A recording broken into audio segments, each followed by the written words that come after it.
কাউকে কখনো কষ্ট দিয়ে, অকারণে কাউকে কখনো কষ্ট দিয়ে কাঁদাবেন না। অর্থাৎ কষ্ট দিয়ে যদি কাউকে কখনো চোখের জল ঝরান, যদি চরাচরে মনুষ্য প্রাপ্ত হয়ে এসে যদি কখনো কাউকে কষ্ট দিয়ে তার চোখের জল কারো ঝরান, মহাজন বললেন, ওগো তোমাকেও একদিন অনেক বেশি কোটি গুণ ওর থেকে তোমাকেও কান্না করতে হবে অঝরে। মহাভারত দৃষ্টান্ত দিলেন।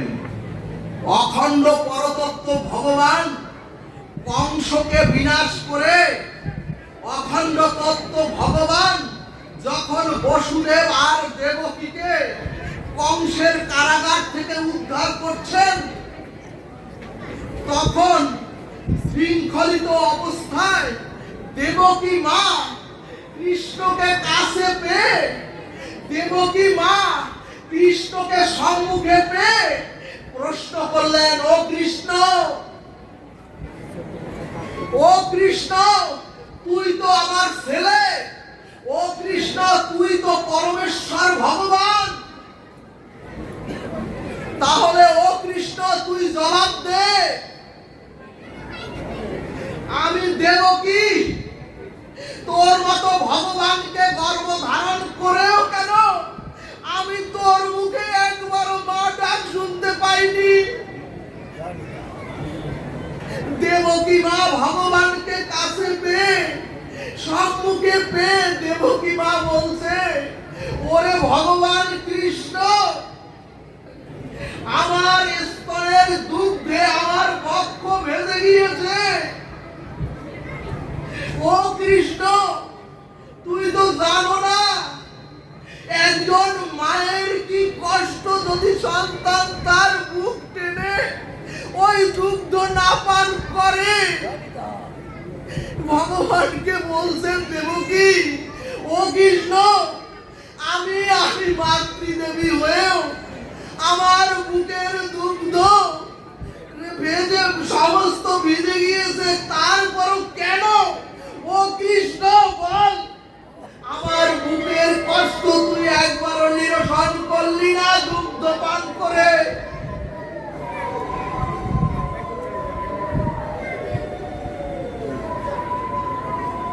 ভগবানকে কাছে পেয়ে দেবকী মা বলছে, ওরে কৃষ্ণ, কোন অভিশাপে বল, ওরে কৃষ্ণ ভগবান, কোন অভিশাপে তোর মতো সন্তানকেও আমি পেয়ে। দেবকী মা বলছে, ওরে কোন অভিশাপে তোর বাৎসল্য প্রেম কেন আমি একটু উপভোগ করতে পারলাম না। ও ভগবান, তুমি এই প্রশ্নের জবাব না দিয়ে দেবকী মা ভগবানকে কাছে পেয়ে দেবকী মা বলছে, ও ভগবান, তুই এই প্রশ্নের জবাব না দিয়ে তুই আমার কোন শৃঙ্খল মুক্ত করতে পারবি না। তখন ভগবান মৃদু হেসে বললেন, ও মা, ও মা, তুমি দ্বিতীয়বার একটু আমার দিকে ফিরে তাকাও। এরপরে দেবকী যখনই ভগবানের দিকে ফিরে তাকালেন, দেবকী মা দেখেন তখন আর ওই নন্দ কৃষ্ণ নাই। দেবকী মা দেখেন তখন সম্মুখে দাঁড়িয়ে ধনুকধারী রাম।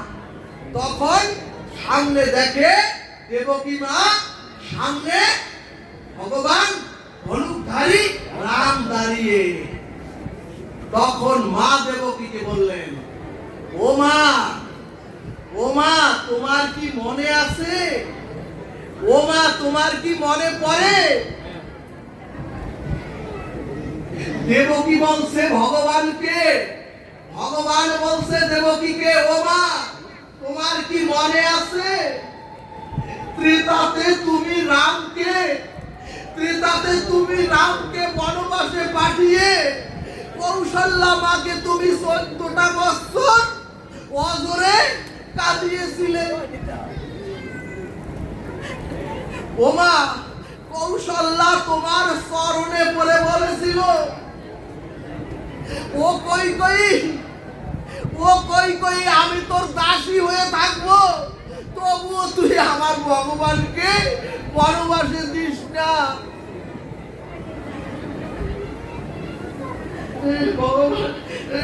কৌশল্যা বলল, ভরত রাজা হোক আমার কোনো আপত্তি নাই, তারপরও তুই ও কই কই, তুই রামের মা বলা ডাক থেকে আমাকে তুই বঞ্চিত করিস না। রাধে রাধে। সুধীগণ, এরপরে ভগবান বললেন, ও মা গো, সেদিন কৌশল্যার মর্ম ভেদি, সেদিন কৌশল্যার অঝোর কান্নার জল তোমার হৃদয় একটুকু বিচলিত করতে পারেনি। সেদিন তুমি ছিলে কই কই। ভগবান বললেন, ও মা গো, এবার বুঝলে তুমি, যদি কাউকে কাঁদাও তাহলে তোমাকেও কাঁদতে হবে, সেটাই আজ তুমি পাচ্ছ। জয় নিতাই গৌর হরি বল। ভাগবত সিদ্ধান্তে বললেন, এমন কর্ম, এমন ভাষা আর এমন ব্যবহার অথবা এমন আচরণ যেন আমরা কারো সাথে না করি, যাতে মানুষের অভিশাপ পুড়িয়ে আমাকে আপনাদের চলে যেতে হয়। সর্ব বেদান্ত সার ভাগবত বললেন, আশীর্বাদ ছাড়া ভক্তি পাওয়াও যায় না, আর আশীর্বাদ ছাড়া এ মহাসংসারে সুখ শান্তির নাগালও পাওয়া যায় না।